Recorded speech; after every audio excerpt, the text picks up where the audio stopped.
y el 43% de esta provincia tiene 25.000 pobladores.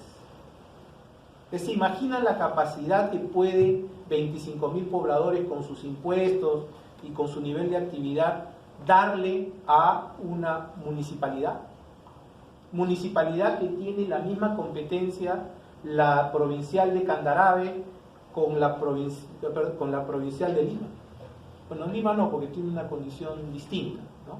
En la ley de municipalidades se le reconoce un régimen especial, pero es igual que Arequipa. Tiene las mismas competencias. Pero miren el dato más impresionante: 1.874 distritos, de los cuales 3/4, del 75%, solamente tienen 3.000 pobladores. Y tienen las mismas competencias. Aquí tenemos un problema. Y por eso es que los niveles de ejecución de los gobiernos locales son menores. Porque el nivel de eficiencia que pueden generar municipalidades con 3.000, 5.000, 7.000, 8.000 pobladores es muy limitado. Entonces, es un cuestionamiento. Yo sé que no vamos a poder juntar regiones y sacar gobernadores, es imposible. Ni juntar provincias, porque cada día se crean más provincias, inclusive. O sea, tenemos una especie de provincitis, ¿no? Aguda. Pero esta realidad es crítica. No vamos a poder gastar mientras esto funcione. Entonces, la inversión pública se dispersa y la administración general del Estado es ineficiente. Es un mito de que en el Perú no hay Estado, no llega el Estado. Claro que llega, pero llega mal, llega disperso, llega llevándose el dinero de a poquitos para hacer proyectos chiquitos.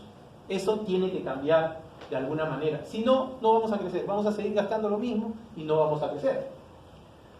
Es cierto que hay factores coyunturales relevantes y nosotros mismos los hemos manejado, ¿no? Paralización de obras por corrupción, las dificultades para obtener fianzas que tienen las empresas, sobre todo en el sector constructor, de contratistas de obras estatales, la nueva norma de contratación, que todos los años creamos la nueva norma, entonces todos los años, los primeros meses del año, la gente se dedica a aprender. El gran problema, además, que a eso se suma que este año han habido nuevas autoridades y nuevas, no ha habido posibilidades ni siquiera de reelegir a uno, ¿no? Entonces, hay que abordar los problemas estructurales que afectan a la obra pública y que afectan en general al desarrollo de la construcción y, digamos, al desarrollo territorial del país. Necesitamos una modificación radical del modelo de gestión de obra pública para incrementar la eficiencia en la ejecución, la calidad de la infraestructura y además para hacer una construcción con menos corrupción. Es una tarea de largo plazo y nosotros hemos hecho un planteamiento que en algún momento creo que hemos compartido con ustedes, que se llama IN a la cuarta. Pero hemos planteado de todo eso, que va a demorar mucho, llegar al bicentenario, que cada vez está más cerca, ¿no? Cada vez estamos más cerca del bicentenario. Y recién ahora estamos pensando qué hacer en el bicentenario, ¿no? La vez pasada la hija de un amigo se va a casar, ¿no? Se casa en el 2022 y ya tiene iglesia. O sea, no podemos pretender el año 2019 comenzar a pensar cómo vamos a llegar al bicentenario, porque ya esa batalla está jugada, tienes que terminarla nada más. Entonces, pero sí se puede hacer algo como esto, ¿no? Una nueva estructura de organización estatal para la planificación territorial y la gestión de megaproyectos, a partir de la descentralización del CEPLAN y la constitución de 6 entidades macroregionales de desarrollo territorial, una para Lima metropolitana. O sea, 5 en el interior, así como el maestro Pulgar Vidal lo dijo hace 50 años, o algo parecido. Entonces, crear 5 macroregiones, pero no para crear una macroautoridad, ¿no?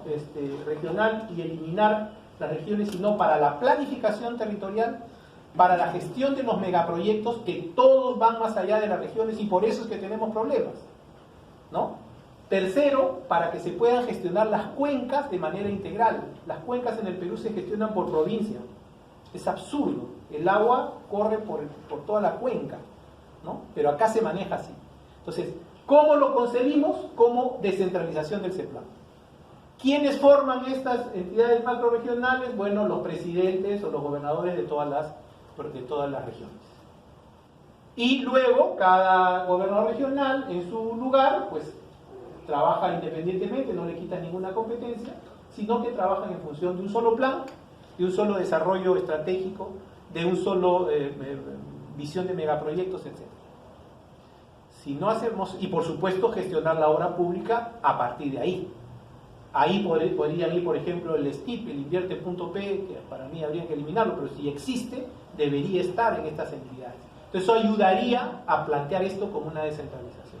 Y de alguna manera, partir de la idea de una verdadera regionalización. Estas son regiones, ¿no? Ahora las llamamos macroregiones, porque hemos llamado regiones. La vez pasada, Rodecindo Vega, que estuvo en este tema, me dijo, no hemos creado regiones, hemos creado gobiernos regionales. Es bien interesante el matiz y me lo explicó. Y efectivamente era verdad, porque acuérdense que en el año 2005 se hicieron referéndums para juntarse y nadie se quiso juntar con nadie, ¿no? No había forma de que eso ocurriera. Entonces, esta es una primera cosa. Sin esto, miren, los problemas de los gobiernos regionales y locales van a seguir complicándose, ¿no? Segundo, un plan nacional de infraestructura que vaya más allá de tres cosas que deberíamos eliminar de la jerga pública. Primero, cerrar brechas. Ese concepto no funciona. Porque si yo cierro la brecha de agua con el mismo modelo que tengo de seguir a la inflación, nunca la voy a cerrar. Y eso funciona para casi todas las infraestructuras. Si yo quiero resolver los problemas de transporte de Lima y tengo que construir las 6 líneas de metro, si no lo vinculo con el desarrollo territorial, no funciona. Entonces, las brechas son un mito. Segundo, la programación multianual de inversiones. Se confunde la planificación con la programación multianual de inversión. La planificación fija prioridades, criterios. No solamente dice qué cosa es lo que voy a gastar este año, el próximo y el siguiente. Eso viene después. Y se confunde eso de una manera terrible. Y hay que olvidarse de que la infraestructura es un fin. La infraestructura es un medio.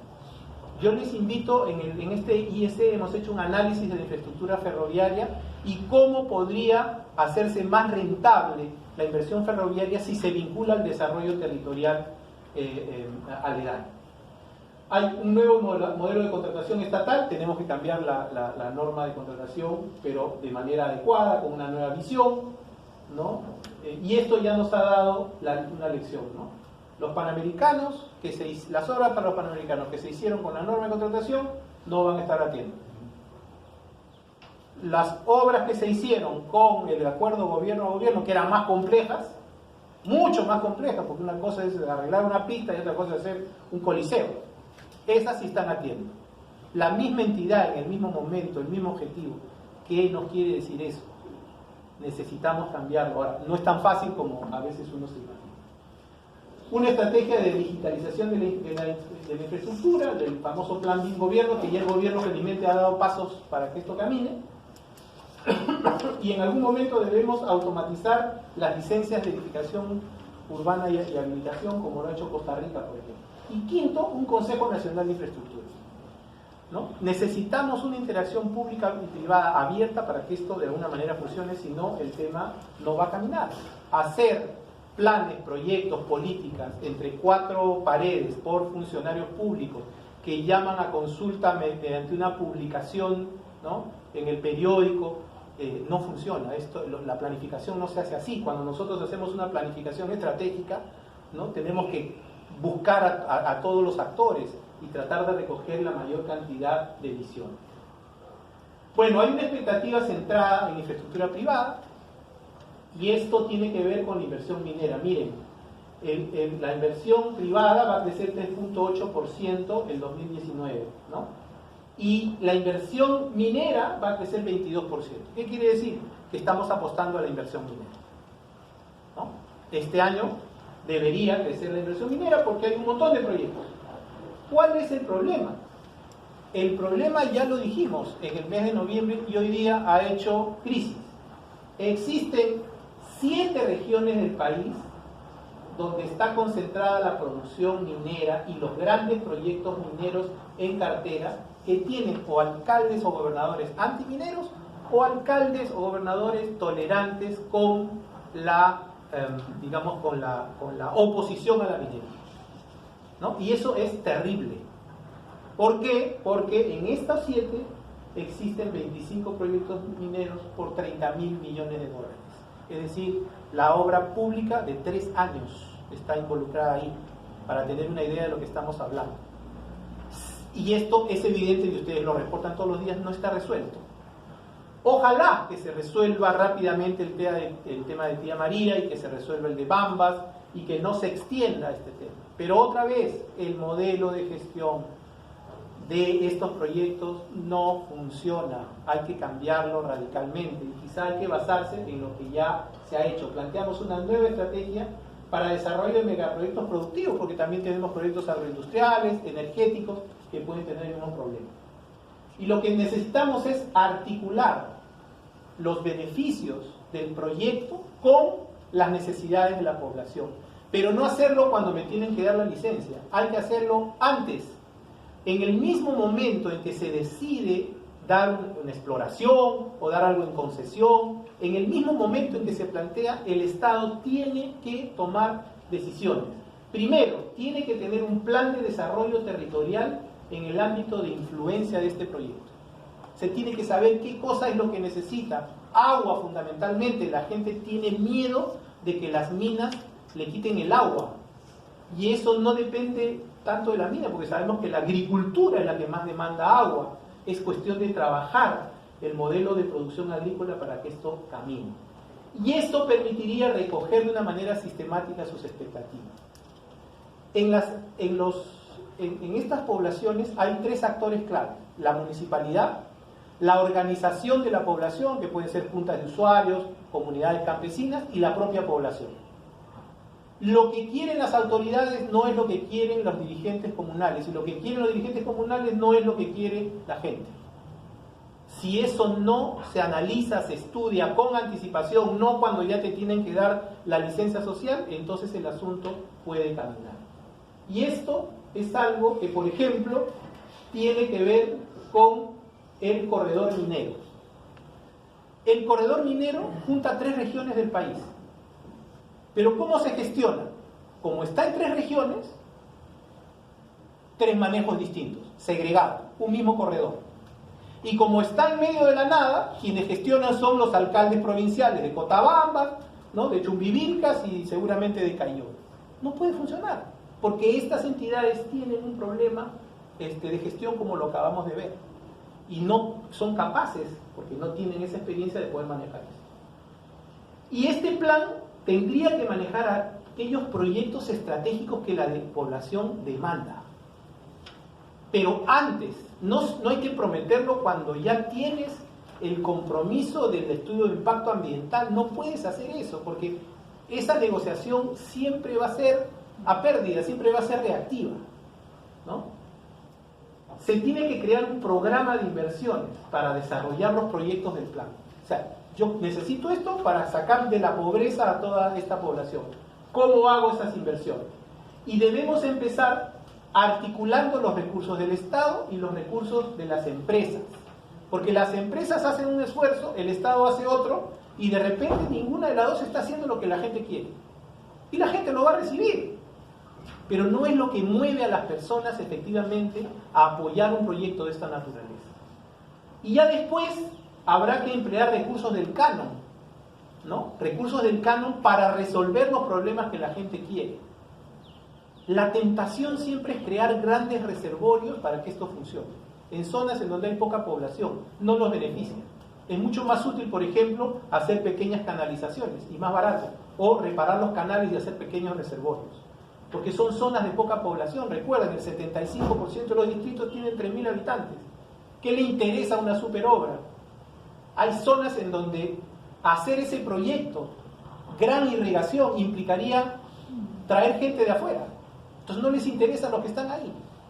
Eso se puede hacer después, ¿no? Pero esto es importante. Miren, un tema interesante es la experiencia que justamente se tuvo en Sauda, en el Fondo de Desarrollo de Candarave. Se creó un fondo, un programa de inversiones para poder desarrollar. Estos señores que están acá son los alcaldes de la provincia de Candarave con gente del equipo de Sauder, la misma empresa que ahora está en Tía María con un montón de problemas. Ellos, los alcaldes y los pobladores, decidieron las inversiones que se iban a hacer. Y lo que hizo luego la minera es conformar un equipo técnico. Porque le das el dinero a las municipalidades y no tienen capacidad para gastar. Hay que crear un equipo técnico permanente en la zona, calificado, que lo pague la mina o el Estado. Finalmente, eso es secundario. Que sea capaz de cumplir con las promesas que se plantean. No lo podemos hacer con los gobiernos locales que se tienen ahí. No va a funcionar. Por supuesto, los gobiernos locales hay que ayudarlos, hay que fortalecerlos, pero no hay que pedirles que hagan las obras. No tienen esa capacidad. Y terminan las obras pues mal hechas. Y otro tema, un programa de empleo. Cuando se hizo este proyecto en esta zona de Candarave, se generaron 6.000 empleos. Y era casi toda la PEA de la provincia. Impresionante. Y recibían 3 veces su sueldo, pero por trabajar. Y eso generó una adhesión al proyecto y una incorporación de la población hacia esto. Y hay que crear una instancia permanente de coordinación del plan de desarrollo. En el caso de Tacna, se creó una mesa de desarrollo de Tacna, presidida por la PCM, y tenía un representante que cada 15 días se reunía en Tacna con las autoridades, con las comunidades y con la empresa. Y le hacían un seguimiento a lo que se había acordado, se resolvían los conflictos y se planteaban cosas a veces un poco que parecen tontas, ¿no? Pero esto, por ejemplo, fue algo que la gente de Candarave pidió, ¿no? Que el cordero candaraveño, que es una comida tradicional, que es muy rico, además dicho sea de paso, esté en Mistura, ¿no? Y entonces la empresa minera financió eso. Además hubo un célebre almuerzo en Mistura en donde estaba el presidente de Sauder y los 6 alcaldes, cosa que nunca había ocurrido. Y eso genera confianza. Ojo, el proyecto no había empezado. Es más, la primera etapa no se hizo con ninguna condición. Fue luego que la gente se dio cuenta de lo que podía recibir que apoyó el proyecto. Y este proyecto, que empezó igual que Tía María, con una con una oposición importante, inclusive un muerto, exactamente igual, se ha podido desarrollar. Pero ¿qué es lo que pasa? Esta estrategia integral tiene muy buenas posibilidades de salir adelante, ¿no? De hecho, el Ministerio de Energía aprobó el proyecto de ampliación de Toquepala 2 años después de iniciado este proyecto. Nadie se enteró, felizmente.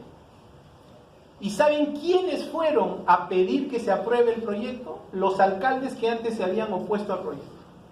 ¿Saben por qué? Porque cada alcalde sabía cuánto iba a recibir y qué obras se iban a hacer con el dinero que viniera de la primera parte del cambio o de los recursos que se había comprometido a manejar la empresa. Eso se dio. Pero tiene que ser permanente. Miren lo que ha pasado a raíz del tema de Tía María.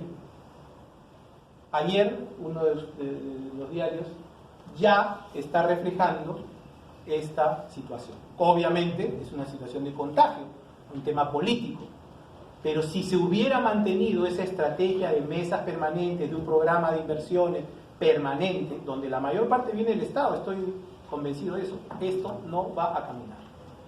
Entonces, esto es algo que Capeco planteó al gobierno el año 2016, recordamos, pero, en fin, esto no está funcionando. Bueno, por último, el mercado inmobiliario es el más dinámico y esto parece que se va a mantener porque además hay mucha oferta del bono verde que se está consolidando y eso da una idea de que se va a llegar a estas cifras. Pero tenemos problemas en el Congreso a falta de porque hablábamos de un proyecto de ley, recuerdan, del 8%, ¿no? Pues ahora hay 4, ¿no? Que piden lo mismo, que plantean exactamente lo mismo, ¿no? Este es el primero del que ya habíamos hablado. Este es un segundo proyecto que pide regular el suelo y que es claramente inconstitucional, aparte de que no sirve. Lo que plantea no es para nuestra realidad. pues es inconstitucional porque plantea una serie de exigencias que van por encima de nuestro marco constitucional. Hay una ley de desarrollo urbano sostenible que es muy similar a esta en varios casos, no sé para qué va a haber dos si regulan lo mismo, pero además no piensan en una ciudad de potencialidades, no piensan en una ciudad en medio de la globalización, no piensa en metropolitanización y en todas estas cosas que hemos hablado previamente. Y bueno, hay una ley marco de vivienda social que tiene algo parecido, ¿no? Hay que impulsar el diálogo para ver cómo abordamos el tema de suelo, de planificación, pero no a partir de ideas que lo único que hacen es negar lo que se ha hecho, ¿no? E irse para atrás, con visiones que no corresponden a nuestra realidad y que están inspiradas más bien en una posición ideológica respetable, pero que también debe ser sustentada pues con data, ¿no? con análisis de la realidad.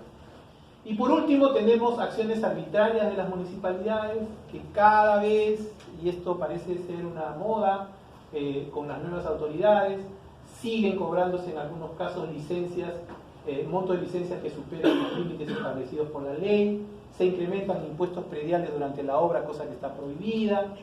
Después se le pide a los promotores que hagan casi un referéndum vecinal, ¿no? Para que le digan que no le deben, ¿no? Que no han afectado a los propietarios y condicionan la conformidad de obra para que esto camine. Otros alcaldes establecen áreas mínimas de departamentos, una clara idea de segregación que es prohibida por la Constitución, ¿no? Si yo quiero evitar que determinadas personas lleguen, duplico el área mínima de un departamento y no la puedo pagar. Eso es absurdo, ¿no? Pero, en fin, eso funciona. Además, tampoco está en nuestras normas, ¿no? Eso es un invento que tiene que... Y bueno, y ahora pues están anulándose licencias, ¿no? A partir de un cuestionamiento de la legalidad de las normas que le dieron origen, ¿no? Entonces, un poco las autoridades nuevas dicen, ok, lo que se dio antes estaba mal, y entonces todos los proyectos que se dieron con estas normas tienen que ser anulados, ¿no? Sin pensar en la seguridad jurídica, ¿no? Puede haber, por supuesto, cosas que se tienen que corregir, pero en general no puede ser una norma, ¿no? No se puede decir esto, ¿no? No se construirá una vivienda más en este distrito. Eso, si el plan urbano dice otra cosa, lo peor es pararlo. ¿Saben por qué? Porque si la gente quiere vivir en ese distrito, lo va a hacer. ¿Cómo? Informalmente. Es tan simple como eso. Así que hay que hacer reflexionar esto. Ahora, ¿cómo funciona esto? ¿Cómo funciona esto? El Ministerio de Vivienda es el que tiene que tomar peso, tiene competencias para regular, tiene que darle más peso a la opinión vinculante que tiene el Ministerio de Vivienda. El Ministerio de Vivienda puede, si yo tengo una discrepancia con la municipalidad, decir quien tiene la razón es el administrado, como se le dice a los ciudadanos que van a reclamar algo de Estado, o la municipalidad. Tiene una función dirimente para toda la normativa técnica y administrativa. Eso podría poner mucho orden y podría ayudar a que camine. La opinión vinculante tiene que ser promovida. Segundo, el Ministerio tiene capacidad de denunciar ante el INDECOPI a municipalidades que hagan lo que acabamos de decir ahí, ¿no? Porque son barreras, ¿no? Y eso está ya regulado por la ley de licencias y por la norma INDECOPI. Y la facultad de impulsar mejoras en los procesos de supervisión y revisión de proyectos. Un gran problema que CAPECO ha reclamado hace mucho tiempo es que las municipalidades no inspeccionan adecuadamente. Y para eso la ley ha establecido una serie de alternativas que deben ser reguladas e impulsadas por el Ministerio de Vivienda. Esto podría poner orden y evitar que se generen estas arbitrariedades que lo que van a hacer es reducir la oferta formal, incrementar la informal y luego se pone a marchar este ámbito, digamos, este círculo vicioso. Reflexiones finales. Hay todavía expectativas positivas para el sector construcción desde el lado de los operadores privados. Hay una coincidencia con las previsiones oficiales y esto es una buena noticia. Lamentablemente no se va a crecer lo que se esperaba, pero además tenemos problemas coyunturales y problemas estructurales que debemos resolver. Si esto no camina, ¿no? La construcción puede afectarse no solamente este año con un menor nivel de crecimiento, sino, como digo, no va a poder crecer más la obra pública, no va a poder crecer más la la obra privada, no porque no haya decisión de inversión o demanda, sino porque el Estado no está siguiendo este proceso y se requieren soluciones de una mayor envergadura. El Estado tiene que impulsar la obra pública, obviamente, tiene que promover la inversión privada y el acuerdo social frente a los grandes proyectos productivos, no la licencia social. No existe tal definición. No hay una autorización que tiene que dar, pero sí tiene que haber un acuerdo. Pero ese acuerdo no se puede negociar entre cuchillos. No se puede negociar cuando ya hay un conflicto. Se tiene que hacer antes inclusive que se haya puesto la primera piedra de una obra de infraestructura o se haya hecho la primera inspección de una obra minera. Ese es el modelo que ha funcionado en otro lado, pero que tiene que ser permanente. Tercero, bueno, exigir el cabal cumplimiento del marco legal. Primero, que el Estado cumpla las normas que da, y segundo, que se pueda cubrir. Y cuarto, preservar la seguridad jurídica. A veces se piensa que la seguridad jurídica es un derecho empresarial. Eso es ilógico. Si yo pido una autorización y esa autorización me permite construir y yo le vendo eso a un tercero, recuerdan que en el Perú se venden viviendas a bien futuro, se venden en planos. ¿A quién estoy perjudicando realmente? Al ciudadano que ha confiado en las normas. Al ciudadano que, oye, ahí está la licencia, si aquí está, y aquí está el financiamiento del banco, y aquí está. Y compra a futuro. O sea, es una cosa absolutamente. Pero si a esas personas le dicen, mira, ¿sabes qué, compadre? Se acabó tu proyecto porque el anterior alcalde tal, o porque el vecino cual te dijo tal cosa, eso es un tema muy grave. ¿Y ustedes creen que estas personas no van a demandar vivienda? ¿Van a esperar a que se resuelvan todos estos problemas? No, se provee la vivienda en el mercado informal. Por eso es que ustedes han visto un dato, ¿no?, del consumo de cemento. ¿Se han dado cuenta que el consumo de cemento, a pesar de que la construcción ha caído, sigue creciendo? No ha caído nunca, ¿no? Por ahí ha temperado en los últimos años. ¿Cuál es la diferencia entre la caída de la construcción formal y el consumo de cemento? La informalidad. Entonces, eso es lo que nos está pasando. Y las medidas requieren paciencia. Ninguno de estos problemas se va a resolver de la noche a la mañana con una fórmula mágica. Pero constancia. Tenemos que insistir sobre estos modelos de gestión. De lo contrario, pues la construcción se va a estancar, no va a poder crecer más. Y lo peor es que eso tiene impacto en la economía y en el bienestar general.